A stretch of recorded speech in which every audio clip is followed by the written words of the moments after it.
ہے گر حوصلہ قدم تو بڑھا، تو چلنا شروع کر تو پھر دیکھنا، نظر تجھ کو آئے گا رستہ تیرا۔ ہے گر حوصلہ قدم تو بڑھا، تو چلنا شروع کر تو پھر دیکھنا، نظر تجھ کو آئے گا رستہ تیرا۔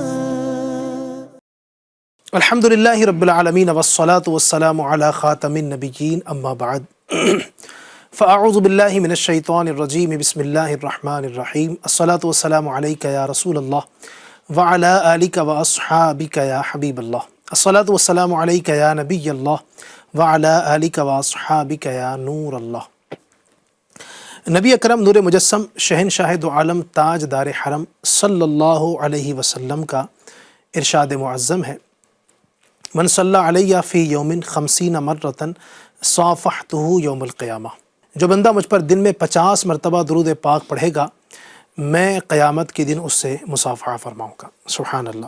اللہ پاک ہمیں بھی یہ سعادت نصیب کرے کہ قیامت کے دن نبی پاک صلی اللہ علیہ وسلم سے مصافحہ کرنے، یعنی نبی پاک صلی اللہ علیہ وسلم سے ہاتھ ملانے کا موقع ہمیں نصیب ہو جائے، کیونکہ وہ شخص بڑا ہی خوش نصیب ہوگا اور کامیاب ہوگا جسے قیامت والے دن نبی پاک صلی اللہ علیہ وسلم سے مصافحہ کرنے کی سعادت نصیب ہو جائے گی۔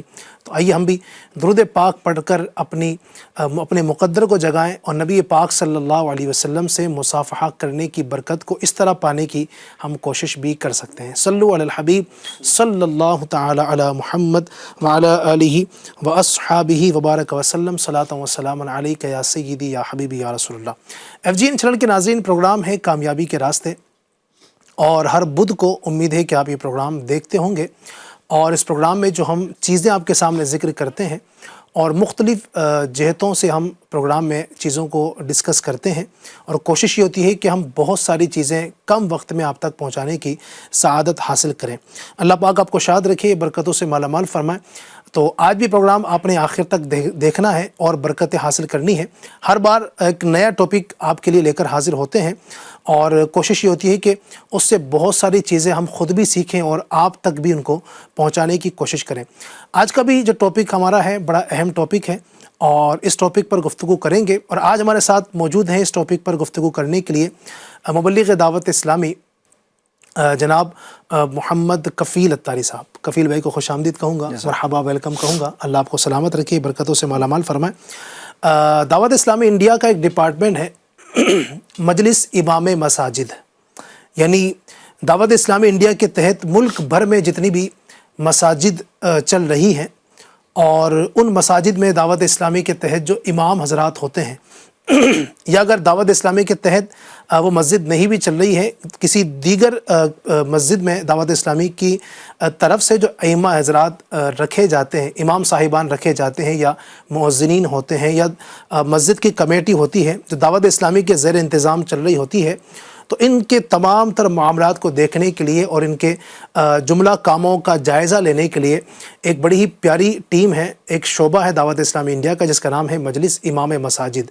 جو ان پر نظر رکھتے ہیں، اور بھی ظاہر بہت سے کام ہیں، ان کی خدمت کی جاتی ہے، ان کے معاملات کو دیکھا جاتا ہے، اور ان سے باقاعدہ رابطے کیے جاتے ہیں، ان کی مسجدوں میں پہنچا جاتا ہے، اور بہت سارے کام ان کے ذریعے سے کیے جاتے ہیں، چونکہ امام جو ہے ہمارے معاشرے کا بہت اہم طبقہ ہے۔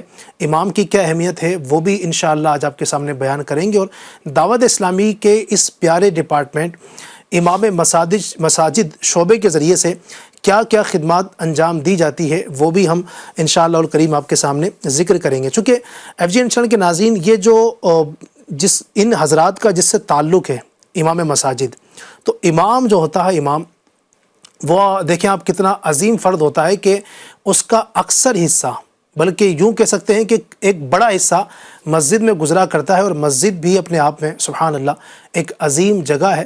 بلکہ فرمایا گیا نا کہ دنیا میں جو افضل ترین جگہ ہے، جو بہترین جگہ ہے وہ مسجد ہے، اور فرمایا گیا کہ جو بدترین جگہ ہے وہ بازار ہے۔ تو مسجد یقیناً اللہ پاک کا گھر ہے اور بڑے ہی برکتوں والا گھر ہے، تو اس کے حوالے سے بھی انشاءاللہ آپ کو ہم بتائیں گے۔ تو میں سب سے پہلے تو خوش آمدید کہوں گا کفیل بھائی کو، کیسے ہیں آپ؟ الحمدللہ اللہ پاک اللہ سلامت رکھے آپ کو، اللہ پاک برکتوں سے مالا مال فرمائے۔ تو آج ہم بات کرتے ہیں شعبہ امام مساجد کے حوالے سے۔ اچھا، اس نام جو ہے امام مساجد، تو اس میں مسجد اور امام دونوں کا ہی تذکرہ ہے، تو میں چاہوں گا کہ مسجد کا پہلے ذکر ہو، چونکہ امام کا جو تعلق ہے پہلے وہ ہے مسجد سے، اگر مسجد نہ ہو تو پھر امام کیسے ہوگا؟ جس کو ہم عام طور پر امام کہتے ہیں، یوں اگر آپ دیکھیں تو اس کا تعلق مسجد ہی سے ہوتا ہے۔ تو مسجد کے اپنے کیا فضائل ہیں؟ چونکہ ہمارے ساتھ دیکھنے والے ایک تعداد میں ناظرین بھی ہوتے ہیں، تو مسجد سے ہمارا لگاؤ ہوتا ہے، ہمارا مسجد میں آنا جانا ہوتا ہے، 5 وقت کی نماز کے لیے ہم مسجد میں جا رہے ہوتے ہیں، پھر اسی طریقے سے کئی بار اجتماعات میں شرکت ہوتی ہے، وہ مسجد میں ہوتی ہے، کئی بار جو ہے وہ دیگر درس کے حلقے مسجدوں میں لگ رہے ہوتے ہیں، اور بھی کئی مرتبہ مسجدوں میں آنا جانا ہوتا ہے۔ دعوت اسلامی کے تو قافلے بھی ماشاءاللہ مسجدوں ہی میں جاتے ہیں۔ تو اب مسجد کا اپنی کیا اہمیت ہے، مسجد کا کیا مقام و مرتبہ ہے، کچھ پہلے اس پر گفتگو ہو جائے۔ بسم اللہ الرحمن الرحیم، صلی اللہ علیہ صلی اللہ محمد صلی اللہ علیہ وآلہ وسلم۔ یہ تو ماشاءاللہ علی بھائی آپ نے شارٹ میں بہت اچھی بات ارشاد فرما دی، اور سمجھیں کہ آپ نے مجموعہ ہی بیان کر دیا۔ ظاہر سی بات ہے کہ جب لفظ بولا جاتا ہے امام، تو ہمارے تصور میں مسلم معاشرے میں اپنے آپ ہی مسجد آ جاتی ہے آج کے دور میں، کیونکہ آج کے دور میں عوامی طور پر اتنا یہ اویئرنیس نہیں ہے کہ امامت کتنے طرح کی ہوتی ہے، اور امامت صغریٰ کیا ہے، امامت کبریٰ کیا ہے۔ عام طور پر تو جب ہم کہتے ہیں کہ نہیں یہ علی بھائی امام صاحب ہیں، تو ظاہر سی بات ہے تصور بھی یہی اور ہے بھی یہی کہ وہ کسی مسجد میں امامت کر رہے ہوں گے۔ تو لفظ جب امام بولا جاتا ہے تو مسجد تو اس کے ساتھ میں اٹیچ ہی ہے، یعنی لازم و ملزوم جیسا مسئلہ ہے۔ امام ہے تو مطلب ساتھ میں کہیں مسجد میں امامت ہی کر رہے ہوں گے۔ تو مسجدیں جو ہیں یہ مسلمانوں کی عبادت گاہ ہیں، یعنی بالخصوص مساجدوں کا جو وجود ہے، جس لیے مسجدیں بنائی جاتی ہیں، اس کا مقصد اصلی ہے اللہ کی عبادت۔ صحیح، اللہ کی عبادت کے لیے مسجدیں بنائی جاتی ہیں۔ اسی لیے آپ دیکھتے ہیں کہ ہمارے ہفتہ وار اجتماع میں جو بیان ہوتا ہے، اور اکثر ہفتہ وار اجتماع مساجد میں ہی ہوتے ہیں، تو اس میں باقاعدہ یہ ترغیب اسٹارٹ میں ہی موجود ہے کہ مسجد میں کھانا پینا، سونا، سحری، افطاری کرنا، یہاں تک کہ آب زمزم پینا شرعی طور پر اس کی اجازت نہیں ہے۔ البتہ یعنی اگر کوئی یہ سب کرنا چاہے تو اس کے لیے پہلے اعتکاف شرط ہے، تو مثلا اعتکاف کی نیت، تو مطلب یہ کہ مسجدیں تو صرف اللہ کی عبادت کے لیے بنی ہیں۔ بہرحال تو یہ مسجدیں اللہ کی عبادت گاہ ہیں، یہ شیطان سے حفاظت کے قلعے، اور روئے زمین پر اللہ پاک کی خاص نظر رحمت کی جگہ ہے، جہاں اللہ پاک کی نظر رحمت رہتی ہے۔ جیسا کہ پیارے آقا مکی مدنی مصطفیٰ صلی اللہ علیہ وآلہ وسلم کا فرمان ہے، جب بندہ اپنے گھر سے مسجد کے لیے نماز اور ذکر کے ارادے سے نکلتا ہے تو مسجد میں ٹھہرے رہنے تک اللہ پاک اس کی طرف یوں نظر فرماتا ہے جیسے کسی گم شدہ یعنی گم ہو جانے والے بندے کے گھر واپس آنے پر اس کے گھر والے اسے خوشی سے دیکھ رہے ہوتے ہیں۔ سبحان اللہ، یعنی جب کوئی بندہ گم جاتا ہے نا، کیسی تڑپ ہوتی ہے انسان کو کہ کسی طرح سے وہ مل جائے، اور جب ایسا گم شدہ بندہ ملتا ہے تو وہ خوشی کی جو ایک یہ ہوتی ہے نا کیفیت، اس سے یہاں تشبیہ دی جا رہی ہے۔ تو اور ایک اور حدیث پاک میں جس میں فرمایا گیا کہ اللہ کے نزدیک سب سے محبوب جگہیں مسجدیں ہیں۔ سبحان اللہ۔ اور کیوں نہ ہو کہ مساجد ہی مسلمانوں کی تعلیمی، اخلاقی، سماجی، معاشرتی، ان تمام تر چیزوں کی جو جگہ ہے، جہاں سے چیزیں اسلامی معاشرے کو ملتی ہیں، وہ جگہ مسجد ہے۔ سبحان اللہ۔ ہاں جی، اسٹارٹ میں ساری چیزیں یہیں سے ملی، اور مسجدوں کے ذریعے اسلام کی روشنی، اسلام کا نور لوگوں تک پہنچا۔ مسجدوں کے ذریعے جہالت کے اندھیرے دور ہوئے، روشنی ہمیں حاصل ہوئی، اور یہاں سے علم و ہدایت کا نور جو ہے نا یہ معاشرے کی رگوں میں دوڑ رہا ہے۔ یہ مسجدیں ہیں۔ مسجد معاشرے میں اسلام کے زندہ ہونے کی علامت ہے، اور مساجد کی تعمیر و ترقی اور آباد کاری ایمان والوں کی صفت ہے۔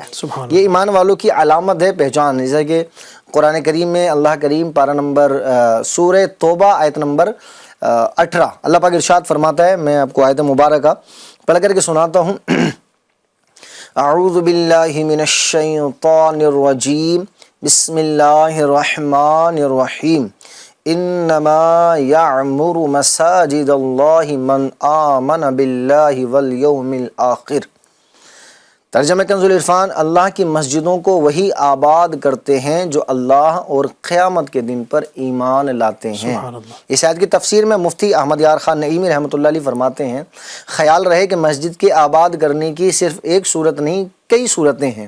اس میں مسجدوں کو آباد کرنا یعنی مسجدوں کو تعمیر کرنا، مسجدوں کو سجانا، مسجد میں کلر وغیرہ رنگ و روغن کرنا، مساجد میں امام کا تقرر کرنا، مساجد کی صاف صفائی کے لیے خادم رکھنا، مساجد میں کسی طرح سے بھی مالی طور پر مدد کرنا، یعنی جس طرح سے بھی بندہ مسجد کے کاموں میں شامل ہوا تب وہ مسجد کی آباد کاری کرنے والوں میں ہے، صحیح، جس کو یہ فضیلت حاصل ہے جو قرآن مقدسہ میں بیان کی گئی۔ جی، پیارے آقا صلی اللہ علیہ وآلہ وسلم نے اپنے ہاتھوں سے مسجدوں کا مقام و مرتبہ آپ دیکھیں کہ نبی کریم صلی اللہ علیہ وآلہ وسلم نے اپنے ہاتھوں سے مساجد کی تعمیر کے ساتھ ساتھ انہیں ہر طرح سے آباد کرنے کے اقدامات بھی خود فرمائے ہیں۔ سبحان اللہ۔ چنانچہ پیارے آقا صلی اللہ علیہ وآلہ وسلم نے مکہ پاک سے مدینہ منورہ کی طرف ہجرت فرمائی تو مدینہ پاک سے تقریباً 3 کلومیٹر کی دوری پر نبی پاک صاحب الاولاق صلی اللہ علیہ وآلہ وسلم نے 14 دن وادی قباء میں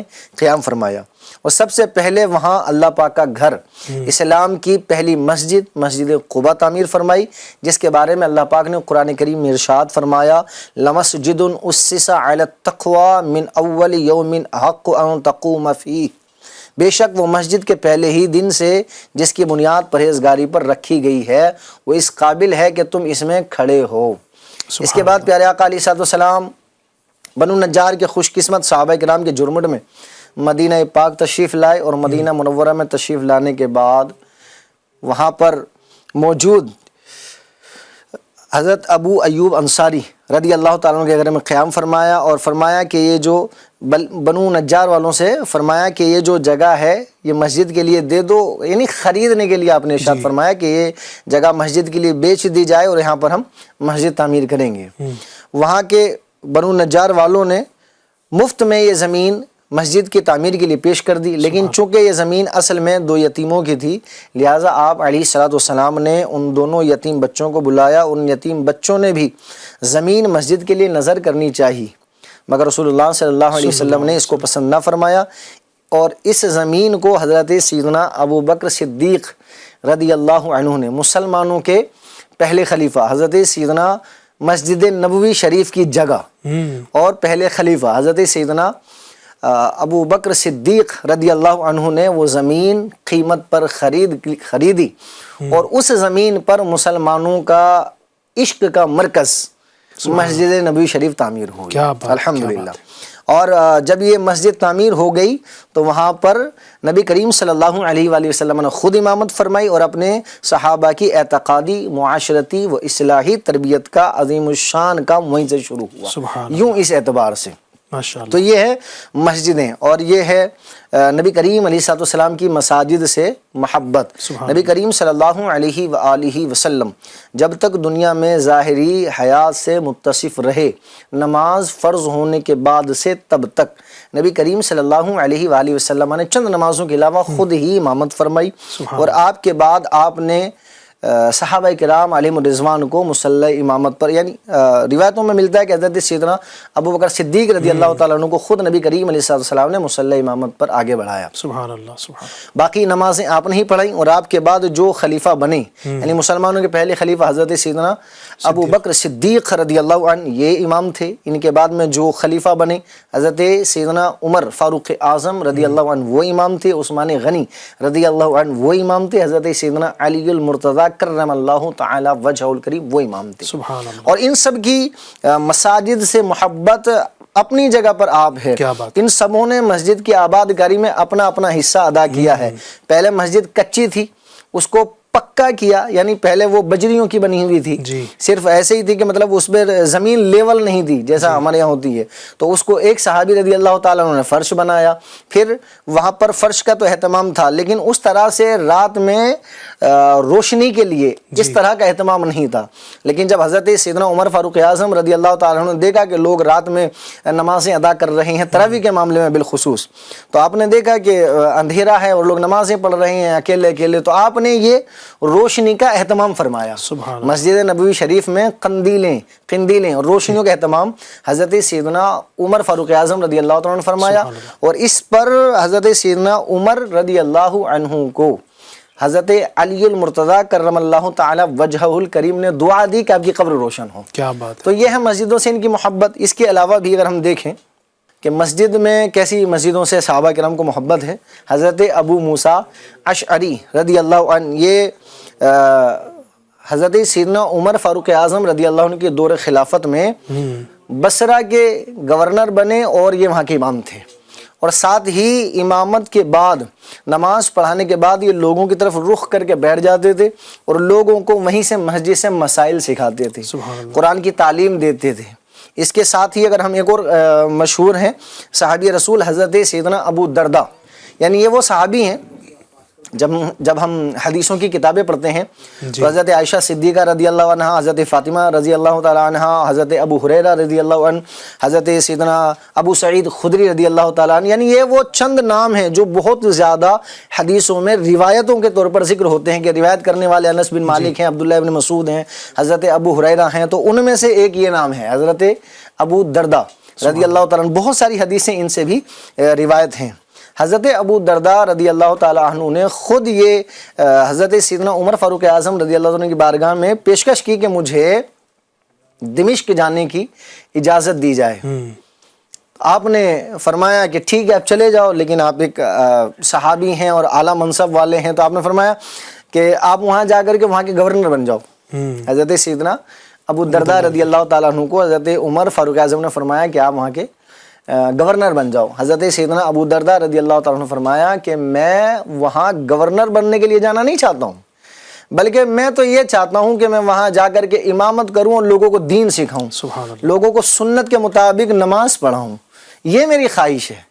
آخرکار حضرت سیدنا عمر فاروق اعظم رضی اللہ تعالیٰ عنہ مان گئے۔ یہ بہت ہی پوائنٹ کی بات میں عرض کر رہا ہوں، آگے جو ابھی آنے والی ہے۔ حضرت سیدنا عمر فاروق اعظم رضی اللہ تعالیٰ عنہ ان کی پیشکش کو قبول کر لیے اور حضرت سیدنا ابو الدرداء رضی اللہ تعالیٰ عنہ کو دمشق جانے کی اجازت عطا فرمائی۔ آپ وہاں گئے، وہاں کی جامع مسجد کے امام بنے، اور امام بننے کے بعد آپ نے وہاں سے جو قرآن کی تعلیم کو عام کرنا شروع کیا ہے، اور وہاں سے جو آپ نے اسلام کی خدمات سر انجام دینی شروع کی ہیں، روایتوں میں آتا ہے کہ آپ کے پاس میں بیک وقت یعنی ون ٹائم پڑھنے والے جو قرآن شریف کی تعلیم حاصل کرنے کے لیے حلقہ لگتا تھا، جو شرکا وہاں پر ہوتے تھے، ان کی تعداد 1600 تھی۔ اللہ 1600۔ کیا بات ہے! اس وقت دیکھیں علی بھائی، آج کے دور میں میں اور آپ جس دور میں جی رہے ہیں، یہ دور سہولتوں والا ہے۔ یہاں ہر طرح کی سہولت موجود ہے۔ یہاں تو ایسا ہوتا ہے جیسے 50 اسلام بھائی اگر موجود ہو گئے نا تو ہمیں مائک چاہیے، کیونکہ اس سے زیادہ 150 لوگ اسلام بھائی آ گئے تو پھر ظاہر سی بات ہے کہ وہاں تک آواز پہنچانی ہے، سب کو سمجھانا ہے، تو مائک کی ضرورت پڑے گی۔ اس دور میں تصور ہی نہیں تھا مائک کا، اور جو آج ہم جتنی فیسلٹی یوز کر رہے ہیں لوگوں تک اپنی بات پہنچانے کے لیے کچھ بھی اویلیبل نہیں تھا۔ لیکن اس کے باوجود حضرت ابو الدرداء رضی اللہ تعالیٰ عنہ 1600 اسلامی بھائیوں کو پڑھا رہے ہیں۔ سبحان اللہ! یہ تھا جذبہ۔ اور یہاں سے ایک بات اور سیکھنے ملتی ہے کہ قرآن مساجد، نمازیں تو اس میں ہونی ہی ہیں، عبادت چونکہ اہم عبادت نماز ہے، لیکن صرف نماز ہی عبادت نہیں ہے، اور دیگر چیزیں بھی عبادت ہیں۔ مساجد بنی ہیں نمازوں کے لیے، نمازیں ان میں پڑھنی ہیں، لیکن اس کی آبادکاری ذکر اللہ سے ہے، اس کی آبادکاری قرآن شریف کی تعلیم سے ہے۔ اور ہمارے اسلاف، ہمارے بزرگان دین اس بات کو سمجھتے تھے، اور ہمارے اسلاف یعنی ہمارے، دیکھیں آپ صحابی رسول حضرت سیدنا ابو الدرداء رضی اللہ تعالیٰ، نمازیں تو پڑھا رہے ہیں لیکن صرف نماز پر اکتفا نہیں ہے۔ یہ نہیں ہے کہ بھئی نماز پڑھا دی تو اب میں بری ذمہ ہو گیا، بلکہ آپ 1600 اسلامی بھائیوں کو، یعنی 1600 جو لوگ اس وقت موجود تھے آپ کے سامنے، تابعین کہہ سکتے ہیں، ہو سکتا ہے اس میں کچھ صحابی بھی ہوں، آئی ڈونٹ نو، معلوم نہیں، لیکن تابعی تو تھے، جی آپ صحابی ہیں, آپ کے سامنے پڑھنے والے ہیں, 1600 لوگوں کو ایک ساتھ پڑھا رہے ہیں, سبحان اللہ. اور آپ نے باقاعدہ اس کا اہتمام بھی کیا ہوا تھا. آج الحمدللہ یوں ہی دعوت اسلامی کا جیسے یہ ایک شعبہ امام مساجد کام کر رہا ہے, قرآن شریف کی ہمارا مقصد بھی قرآن شریف کی تعلیم ہی عام کرنا ہے, لیکن خصوصی طور پر الگ سے بڑے اسلامی بھائیوں میں تعلیم کو عام کرنے کے لیے ہمارا ایک اور شعبہ بنا ہوا ہے, بالغان اور مدرسۃ المدینہ بالغان. اور وہاں سے الحمدللہ یہ جو میں نے ابھی روایت پیش کرنے کی سعادت حاصل کی ہے, بالغان والے ہمارے اسلامی بھائی بیان بھی کرتے ہیں کہ دیکھیں وہ 1600 کو پڑھا سکتے ہیں تو ہم کتنوں کو پڑھا سکتے ہیں. کیا بات ہے, یعنی ان کے لیے ثبوت بھی ہے. جی بالکل, یہ جو روایت ہے سبحان اللہ. یعنی ماشاءاللہ آپ جو کچھ بیان کر رہے ہیں, کچھ چیزیں آپ نے ارشاد فرمائی ہیں, وہ تھی مسجدوں کے حوالے سے. میں جو سمجھ سکا ہوں کہ مسجد کی اہمیت اور نگاہ مصطفیٰ صلی اللہ علیہ وسلم میں کیا مسجد کا مقام مرتبہ تھا.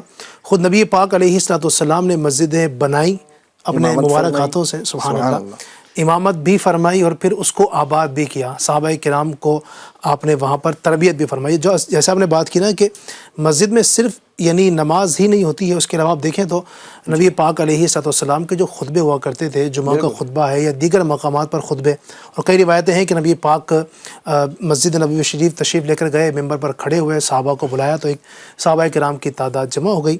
اس طرح مارکہ آرائی جب ہوا کرتی تھی, مارکوں کے لیے جب روانہ ہوتے تھے تو مسجد میں مشورے ہوا کرتے تھے, اور یہ ساری چیزیں ہوا کرتی تھی. تو مسجدیں جو ہیں یہ اللہ پاک کے ذکر کے لیے ہیں. اللہ پاک کا ذکر مختلف انداز سے کیا جائے.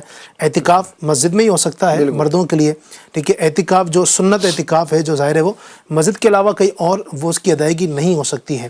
تو یہ چیزیں جو ہیں, جو مردوں کو اعتکاف ہے یہ مسجد میں ہوتا ہے, اور بھی دیگر کئی ساری چیزیں مسجد میں ہوتی ہیں. لیکن اسپیشلی یہاں پر ایک بات اور اہم ہے, وہ یہ ہے کہ مسجد چونکہ اللہ کا گھر ہے, اور جس چیز کو اللہ پاک سے نسبت حاصل ہو جائے تو اس کا مقام پھر اور زیادہ بڑھ جاتا ہے, ٹھیک ہے. ایک عام لوگوں کا گھر ہے, انسان اس کا خیال رکھتا ہے. جب اللہ پاک کا گھر مسجد کو فرما دیا گیا بیت اللہ, المسجد بیت اللہ, مسجد اللہ کا گھر ہے, تو اس کا اہتمام کرنا ہے, یہ ہم سب کی ذمہ داری ہے. اس میں اہتمام کیا کرنا ہے, مثال کے طور پر جب بھی جائیں گے تو مسجد میں یہاں تک فرمایا گیا کہ تیز جو ہے نا وہ قدم بھی نہیں رکھنے ہیں. جی ہاں. پھر جناب مسجد میں جو ہے وہ کوڑا کچرا نہیں ڈالنا ہے. کہیں کوڑا کچرا پڑا ہوا ہے تو اس کو وہاں سے اٹھا کر ایک جگہ پر سائڈ پر رکھ دیں, ٹھیک ہے. مسجد میں جو نا بلا ضرورت پانی ڈالنا یہ بھی منع کیا گیا ہے. اور یہاں تک فرمایا گیا کہ مسجد میں ہنسنا قبر میں اندھیرا لاتا ہے. جو مسجد میں ہنسے گا, اللہ اکبر, تو وہ قبر کے عذاب میں مبتلا ہوگا. اور نبی پاک علیہ السلام نے جو 7 ارشاد فرمائے کہ وہ 7 لوگ جن کو اللہ پاک اپنے عرش کا سایہ عطا فرمائے گا, ان میں ایک وہ شخص بھی ہے کہ جس کا دل مسجد میں معلق رہتا ہے, یعنی مسجد میں گیا تو اب آنے کو دل نہ کرے. تو وہ جو شخص ہے وہ بھی فرمایا گیا کہ قیامت کے دن عرش کے سائے میں ہوگا. تو اس وقت ہمیں دیکھنے والے ایک تعداد ہمارے طلباء کرام کی بھی ہے اور دیگر بھی ناظرین ہیں. مسجد میں ہمارا آنا جانا رہتا ہے, کئی مرتبہ دن میں آتے ہیں جاتے ہیں مسجد میں. ہو سکتا ہے کہ کئی جگہ پر تعلیمی حلقے بھی مسجد میں لگتے ہوں گے. ہمارے جامعۃ المدینہ کے طلباء کرام جب رات میں تعلیمی حلقے لگاتے ہیں یا ظہر کے بعد تعلیمی حلقے لگاتے ہیں تو وہ مسجد میں لگتے ہوں گے. اب اس میں بطور خاص یہ خیال رکھنا ہے کہ مسجد میں ایسا تو نہیں کہ ہم بیٹھ رہے ہیں اور دنیاوی باتیں ہو رہی ہیں, چونکہ مسجد میں دنیاوی باتیں کرنا بھی حرام ہے جناب. جی ہاں, مسجد میں اپنی پرسنل باتیں, دنیاوی باتیں, ادھر کی باتیں ادھر کی باتیں, آپس کی بعض اوقات گھر کی باتیں ہو رہی ہوتی ہے نا. طلباء کرام آپس میں ہیں تو بھائی تیرے گھر میں کیا چل رہا ہے, میرے گھر میں یہ چل رہا ہے, میرے والد صاحب یہ کرتے ہیں, تیرے والد صاحب یہ کرتے ہیں. تو یہ دنیا کی باتیں بھی مسجد میں نہیں کی جا سکتی ہیں. مسجد اللہ کے لیے ہے تو یہاں پر اللہ کی باتیں کی جائیں. ہاں, آپ کسی کو نیکی کی دعوت دے رہے ہیں, جیسے آپ اگر حلقے لگاتے ہیں تعلیمی حلقے تو وہ ماشاءاللہ ذکر کی محفلیں ہیں, وہ تو آپ دین سیکھ رہے ہیں, سکھا رہے ہیں, دین کو یاد کر رہے ہیں, دین کی باتوں کو, تو وہ تو بالکل جائز ہے. وہ تو نبی کریم علیہ السلام کی حدیث سے ملتا ہے نا کہ آپ ایک بار مسجد میں تشریف لائے تو کچھ صحابہ نماز وغیرہ میں مشغول تھے اور کچھ بیٹھ کر کے جو ہے نا وہ علمی بحث و مباحثہ کر رہے تھے, ڈسکشن کر رہے تھے. آج کے دور میں ہم یہ کہہ سکتے ہیں. تو یہ تو یہی ہوتا ہے ہمارے جو تعلیمی حلقے ہوتے ہیں کہ علم کی بحثیں ہوتی ہیں. تو یہ تو ظاہر سی بات ہے کہ ثواب کا کام ہے. اس کے ساتھ میں ایک اور آپ فرما دیں نا, میری توجہ اس طرف گئی. حضرت عمر فاروق اعظم رضی اللہ تعالیٰ عنہ کا ایک واقعہ ہے کہ کوئی گاؤں کا بدو تھا, وہ آیا اور مسجد نبوی شریف میں اور اس کا جوتا کہیں گم گیا تو اس نے تھوڑا سا اونچی آواز میں کہا کہ میرا جوتا کہاں چلا گیا ہے. تو حضرت عمر فاروق اعظم رضی اللہ تعالیٰ نے فرمایا کہ اس کو لے کر کے آؤ. آپ کی خلافت کا زمانہ تھا. آپ نے فرمایا کہاں سے آئے ہو؟ تو اس نے کہا کہ میں فلاں علاقے سے آیا ہوں. تو آپ نے فرمایا کہ اگر تم مدینے کے رہنے والے ہوتے تو آج تمہیں سزا دی جاتی. کہ تم مسجد میں اونچی آواز میں بول رہے ہو. جی اتنا زیادہ ادب مسجد کا ہے. ہاں، یہ تو نبی پاک علیہ الصلوۃ والسلام کے دور میں بھی اس طرح کے واقعات ملتے نا کہ کوئی بدو جو ہے دیہاتی آئے اور مسجد میں سمجھے پیشاب کرنا شروع کر دیا. پھر صحابہ کرام دوڑے کہ کچھ کریں اس کا، تو لیکن نبی پاک نے پھر ان کو منع کیا، پھر پیار محبت سے ان کو مسجد کے آداب سکھائے. سبحان اللہ. تو یہ جو ہے نبی پاک صلی اللہ علیہ وسلم کی مبارک زندگی سے، ان کی اداؤں سے ہمیں مسجد کی اہمیت کا پتہ چلتا ہے. بہت کچھ ہے اس پر، تو بس میں عرض ہی کرنا چاہوں گا کہ مسجدوں کا اہتمام، چونکہ ایک بڑا وقت ہمارے طلباء کرام کا بھی مسجد میں گزرتا ہے، تو مسجد کا یاد رکھیے گا کہ بے ادبی نہ ہو، مسجد کی پامالی ہماری وجہ سے نہ ہو. ورنہ ہم جاتے ہیں مسجد میں ثواب کمانے کے لیے، الٹا اگر اللہ پاک کی ناراضگی لے کر لوٹے، اللہ اکبر اللہ اکبر، تو پھر تو دنیا و آخرت تباہ و برباد ہو جائے گی. لہذا مسجد کا اہتمام کریں، احترام کریں. بلکہ ہو سکے تو نا، جیسے مسجد میں جو صفائی کرنے والے ہوتے ہیں، ہمارے کئی جگہ مؤذن صاحب خود صفائی کرتے ہیں، کئی جگہ خادمین ہوتے ہیں، تو ان کے ساتھ اگر ہم بھی لگ جائیں، ہے سبحان اللہ، ایک صف میں صاف کر لیتا ہوں، چلے آدھی مسجد میں صاف کر لیتا ہوں، اور بھائی اس طرف کا جو حصہ ہے یہ فلاں طالب علم اپنے ذمے لے لے. یہ ہونا چاہیے، اور اس کی بھی اپنے فضائل ہیں، اللہ پاک نصیب فرمائے. اس کو تو آسانی سے یوں بھی سمجھا جاتا ہے نا علی بھائی، اگر ہمارا کوئی قریبی ہم سے محبت کرنے والا، ایسی میں ایک بات ہے ذہن میں تو عرض کر رہا ہوں، اور مثال دے کر کے میں پہلے بھی ایک دو سلسلے میں عرض کر چکا ہوں. مثالیں دے کر کے باتوں کو سمجھانا، تو اللہ پاک نے قرآن کریم میں مثالیں دے کر دین سمجھایا ہے. نبی کریم صلی اللہ علیہ وسلم نے حدیث مبارکہ میں مثالیں دے کر کے دین سمجھایا ہے، دنیا کی مثالیں دے کر کے. ہمارے گھر میں کوئی آئے اور ہمارے گھر کی صاف صفائی کرنے لگے، جھاڑو لگانے لگے، تو ظاہر سی بات ہم راضی ہوتے ہیں نا، اس سے خوش ہوتے ہیں نا. اللہ کے گھر میں کوئی جھاڑو لگائے، اللہ کے گھر میں صاف صفائی کرے، اللہ کیسے راضی نہیں ہوگا؟ اور ہر مسلمان چاہتا ہے کہ اللہ راضی ہو جائے. تو یہ بھی ایک ذریعہ ہے. امیر علیہ سنت تو ترغیب دلاتے ہیں مدنی مذاکروں میں کہ پریشانی دور نہیں ہو رہی ہیں، شادیوں کا مسئلہ ہے، دیگر مسائل ہیں، تو مسجد میں جا کر کے یہ بھی ایک وظیفہ، ایک طریقہ بتایا نا کہ کسی کی شادی نہ ہوتی ہو تو یہ فرمایا گیا کہ مسجدوں میں وہ جھاڑو لگائے، انشاءاللہ الکریم اس کے لیے اسباب بنیں گے. بہرحال وہ صبح ایک آیا بھی تھا کھولنا، تو ان کے لیے بھی ایک ابھی آیا یاد تو عرض کر دیا. چلے ماشاءاللہ، اللہ پاک سلامت رکھے، برکت نصیب فرمائے. اچھا، اب میں چاہوں گا کہ وقت ذرا ہمارے پاس کم ہے، مسجدوں پر ہی ماشاءاللہ کافی طویل ہماری گفتگو ہو چکی ہے. امام مساجد، جی، مسجد کا سمجھیے کہ جو خادم ہے بطور خاص وہ امام ہے نا، کہ مسجد کی خدمت اسے ملی ہے. جی بالکل. اور مسجد میں ایک وقت گزرتا ہے، تو امام کی ہمارے دین میں کیا اہمیت ہے اور امام کا کیا مقام و مرتبہ ہے؟ ناظرین کے لیے بھی میں یہ سوال کر رہا ہوں کہ بعض اوقات ہم امام صاحبان کے حوالے سے کچھ غلط باتیں بھی کر جاتے ہیں. کچھ لوگوں کی میں بات کر رہا ہوں، اور وہ باتیں بھی کر جاتے ہیں جو نہیں کرنی چاہیے. ٹھیک ہے، تو امام کا مرتبہ جو ہے وہ اسلام میں کیا ہے؟ دیکھیں، مسجدوں کے حوالے سے تو ہماری اتنی لمبی چوڑی گفتگو ہوئی، اور اس میں ساتھ میں کہیں نہ کہیں امام کا بھی ذکر ہوا. پیارے آقا صلی اللہ علیہ وآلہ وسلم خود امام، صحابہ کرام امام، تابعین امام، یعنی امامت کو اسی سے آپ سمجھ سکتے ہیں کہ کتنا اہم مقام و مرتبہ اور کتنا اہم منصب ہے کہ نبی کریم علیہ السلام نے پسند فرمایا، صحابہ نے پسند فرمایا، تابعین نے پسند فرمایا. اللہ کے محبوبین کا یہ مقترین مشغلہ ہے امامت. آپ دیکھیں جہاں بھی اللہ والے آرام فرما ہے، ان کی مسجدیں بنی ہوئی ہیں اور وہ خود امامت فرماتے تھے. حضرت خواجہ معین الدین چشتی رحمۃ اللہ تعالیٰ علیہ اجمیر شریف میں، جن کا مزار فیض الانوار جلوہ فرما ہیں، اور آج بھی لوگوں کو ہدایتیں مل رہی ہیں اور لوگوں کے بھلے ہو رہے ہیں، امامت فرماتے تھے. ان کے ساتھ میں جو آپ کے رفقا تھے، آپ کے مریدین تھے، ان کو نماز آپ ہی پڑھاتے تھے. اور جو مشہور واقعہ ہے کہ وہ پانی تو وضو کے لیے آپ نے پانی منگوایا، کتابوں میں یہ بھی ملتا ہے. بہرحال تو امام جو ہے، اماموں کے حوالے سے چند میں آپ کو حدیث پاک ہی سنا دیتا ہوں. 3 طرح کے لوگ قیامت کے دن، یعنی نبی کریم علیہ السلام کا فرمان ہے، حدیث پاک ہے، جس کا مفہوم میں یہاں پر پڑھنے کی سعادت حاصل کر رہا ہوں. 3 طرح کے لوگ قیامت کے دن سیاہ کستوری کے ٹیلوں پر ہوں گے. انہیں حساب کا خوف نہ ہوگا اور نہ ہی کوئی گھبراہٹ، یہاں تک کہ لوگوں کا حساب ہو جائے. ان میں سے ایک وہ امام ہے جو لوگوں کو نماز پڑھائے جبکہ لوگ اس سے خوش ہوں. سبحان اللہ. ایک اور جگہ فرمایا، جس نے مسجد میں 7 سال ثواب کی نیت سے نماز کی امامت کروائی، اس کے لیے بلا حساب جنت واجب ہو جاتی ہے. سبحان اللہ. ایک اور حدیث پاک، جو کسی قوم کی امامت کرے وہ اللہ پاک سے ڈرے اور اس بات کو پیش نظر رکھے کہ وہ ضامن ہے اور مقتدیوں کی نماز کے بارے میں اس سے سوال کیا جائے گا. اگر اس نے اچھی طرح نماز پڑھائی تو اس کو ان سب کے برابر ثواب ہوگا جو اس کے پیچھے نماز پڑھنے والے ہیں، اور ان کے اجر میں بھی کوئی کمی نہ ہوگی. دعائے مصطفیٰ صلی اللہ علیہ وآلہ وسلم. امام ضامن اور مؤذن امین ہے. اے اللہ اماموں کی رہنمائی فرما اور مؤذنوں کی مغفرت فرما۔ کیا بات ہے، سبحان مشہور محدث مفتی احمد یار خان نعیمی رحمۃ اللہ علیہ اس حدیث پاک کی شرح میں فرماتے ہیں، اس سے بھی امامت کی فضیلت معلوم ہو رہی ہے کہ امام مؤذن سے افضل ہے، کیونکہ مغفرت سے ہدایت اعلیٰ ہے۔ یعنی اللہ پاک یا اللہ اماموں کو نماز کے مسائل سیکھنے اور صحیح ادا کرنے کی ہدایت دے کہ ان کی نماز سے بہت سی نمازیں وابستہ ہیں اور مؤذن کبھی وقت میں دھوکہ بھی کھا سکتا ہے، اسے بخش دے۔ اللہ پاک نے اپنے پاک کلام میں امامت یعنی دینی معاملات میں پیشوائی کی رغبت کو ایمان والوں کی خوبی بیان فرمایا، جیسے کہ اللہ پاک ارشاد فرماتا ہے والذین یقولون ربنا هب لنا من ازواجنا وذریاتنا قرۃ اعین وجعلنا للمتقین اماما، اور وہ جو عرض کرتے ہیں اے ہمارے رب ہماری بیویوں ہماری اولاد سے ہمیں آنکھوں کی ٹھنڈک عطا فرما اور ہمیں پرہیزگاروں کا پیشوا بنا۔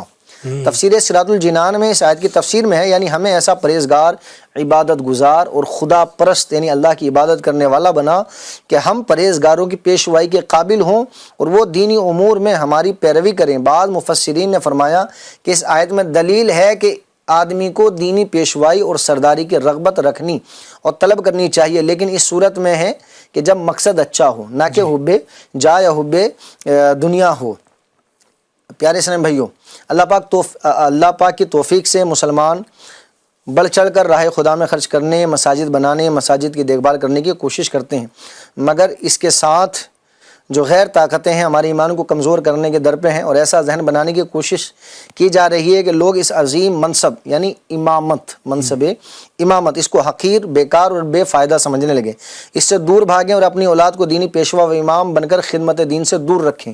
ایسی آج لوگ کوششیں کر رہے ہیں۔ ابو داؤد شریف کی روایت ملاحظہ کیجیے، نبی کریم علیہ السلام نے ارشاد فرمایا قیامت کی نشانیوں میں سے یہ ہے کہ مسجد والے ایک دوسرے پر ڈالیں گے، کوئی امام نہ پائیں گے جو انہیں نماز پڑھائے۔ اللہ اکبر۔ اس حدیث پاک کے شرح میں مفتی احمد یار خان نعیمی رحمۃ اللہ تعالی نے فرمایا کہ قرب قیامت میں ایسا وقت بھی آئے گا، یعنی یہ تو اوپر امامت کے فضائل بیان ہوئے کہ امام کتنا اہم منصب ہے اور اس کو کتنی فضیلت حاصل ہوں گی، جیسے فرمایا گیا کہ اس کو ان تمام نمازیوں کا ثواب ملے گا جو اس کے پیچھے نماز پڑھ رہے ہیں۔ سبحان اللہ۔ یعنی ایک بندہ، جیسے مان لیجیے ہمارے کوئی فیضان مدینہ کے امام ہیں، وہ اپنی تو ایک ہی نماز ادا کر رہے ہیں، امام بن کر کے نماز پڑھا رہے ہیں، لیکن ان کے پیچھے پڑھنے والے 5000 10,000 لوگ ہیں، ماشاءاللہ۔ تو ان کو سب کو تو اپنی اپنی نمازوں کا ہی ملے گا، ایک ایک ہی نماز کا ملے گا، لیکن امام وہ پرسنالٹی ہے، امام وہ شخصیت ہے کہ وہ ایک نماز پڑھا رہا ہے لیکن اس کو 5000 کا ثواب مل رہا ہے، جبکہ ان کے ثواب میں سے کوئی کمی نہیں ہوگی۔ تو یہ اس کی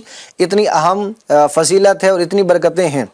لیکن فرمایا گیا کہ قرب قیامت میں ایسا دور آئے گا کہ لوگ نماز کے لیے مسجدوں میں آئیں گے اور کوئی بھی اس لائق نہ پائیں گے کہ جو مسجد میں نماز پڑھا سکے، لوگ ایک دوسرے پر ڈالیں گے کہ تم نماز پڑھاؤ، تم نماز پڑھاؤ۔ کیوں؟ اب یہ دیکھیں نا، یہ کوششیں جو ہو رہی ہیں کہ لوگ مسجدوں سے دور ہوں، علماء سے دور ہوں، تو پھر ظاہر سی بات ہے کہ ایسا وقت آئے گا کہ لوگ نماز پڑھانے کے لائق نہیں ہوں گے۔ تو آپ نے فرمایا کہ یہ قرب قیامت کا دور ہوگا۔ اسی کے تحت علماء نے یہ بھی بات فرمائی کہ اسی لیے جب کوئی، اگر آپ نماز پڑھانے کے اہل ہیں اور آپ نماز پڑھا سکتے ہیں، کوئی شرعی مسئلہ بھی نہیں، کوئی عذر بھی نہیں ہے، اور آپ کو اگر کہیں کوئی امام صاحب دعوت دے دیں کہ آپ نماز پڑھائیے، یعنی وہ اجازت دیں اور وہ کہیں کہ آپ نماز پڑھائیں، تو زیادہ منع نہیں کرنا چاہیے بلکہ وہ پڑھا دینی چاہیے۔ اگر آپ واقعی میں اس عہدے کے لائق ہیں تو بالکل پڑھا دینی چاہیے۔ تو یہ ہے، ہمیں سیکھنا چاہیے، ہمیں کوشش کرنی چاہیے، اللہ کرے کہ ہم بھی مسجدوں کا آباد کرنے والے بنے، اللہ توفیق دے کہ ہم بھی امام بنے۔ آمین آمین۔ اور امامت تو الحمدللہ اس کے فوائد اتنے ہیں، سبحان اللہ، اور امام کے چونکہ بڑے فضائل ہیں، میں ریکویسٹ یہاں کروں گا کہ اپنے امام کی بھی ہمیں قدر کرنی چاہیے۔ جو دیکھنے والے ناظرین ہیں، امام کے فضائل احادیث میں بیان ہوئے ہیں، سبحان اللہ۔ یعنی آپ نے کبھی یہ نہیں سنا ہوگا کہ دنیاوی طور پر جو کسی کا عہدہ ہے، کوئی منسٹر ہے یا جناب والا کوئی ڈاکٹر ہے، تو بذات خود یعنی اس کے نام کے ساتھ